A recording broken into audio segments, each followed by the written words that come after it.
I'm Alexander Koscheva, and I'm here to explain to you the story of Final Fantasy Type-0.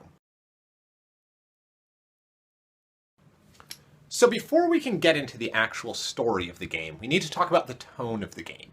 Type-0 firmly establishes itself in the tone of a gritty war drama.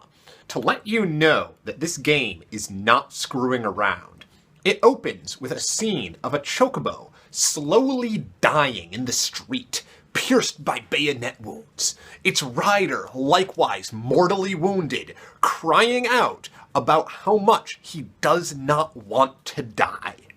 The world of Final Fantasy Type-0 is called Orients, and stop me if this sounds familiar.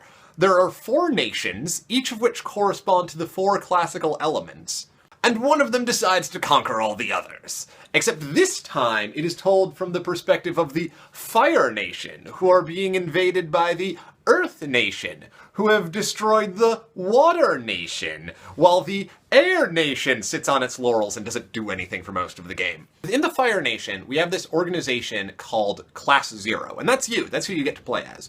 You are Hogwarts School for Warcraft and Wizardry. You are a group of child soldiers with magical powers. And so the villain is, of course, the leader of the Earth Nation, who's called Sid Alstein, and he's basically anime Hitler, right? So, okay, this makes sense. It's the world of Avatar: The Last Airbender, and we have paramilitary Hogwarts fighting anime Hitler.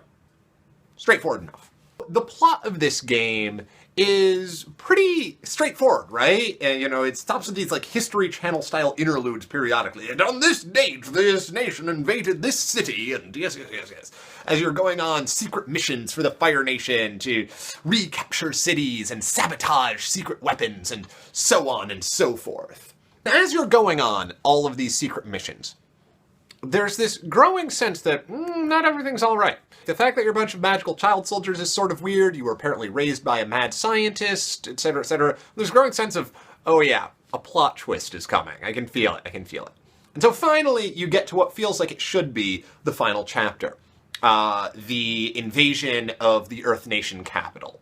And so you go and you invade the Earth Nation, and it's super short. There's no final dungeon. There's just one boss fight, and it's not very hard. And that's when you're like, oh yeah, here it comes. Here's that plot twist. Brace yourself. Are you ready for this?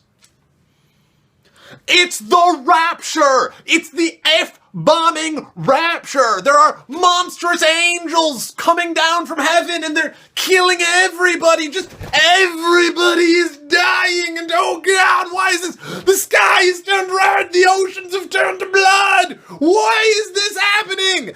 So you hop on a dragon and you fly to God's floating blood palace. You get to the last battle, and it's Sid Alstein, it's anime Hitler, and he's turned into this giant bug monster, which is also God. There's a lot going on here, right? He's apparently the one who's in charge of the Rapture now. And you fight him, and you defeat him, and you stop the Rapture, and you're treated to this wonderful scene of all of the heroes slowly dying of their wounds, while crying and sobbing, and they console themselves by talking about the lives they would have had if they, didn't die at the age of 17 because they're child soldiers. It's this beautiful, moving ending. It's absolutely incredible, and it does nothing to explain what just happened. So, what just happened? As it turns out, this whole World War II thing, that was just a ruse. That wasn't the real plot. The real plot is that the entire world you live in is a science project that's been created by God. And God is trying to pierce the veil that separates the world of the living and the world of the dead. He's appointed 2 divine lab assistants to conduct this experiments for him. He's a very hands-off kind of manager, right? These lab assistants each took a different tactic. One of them, Dr. Horacia, that was the mad scientist who raised you. Who knew? She was a demigod all along. So she was taking a quality approach. She was trying to create a group of spiritually superior super beings who'd be able to walk freely between the world of the living and the world of the dead. That was you! Who knew? You were a group of Kwisatz Haderachs all along.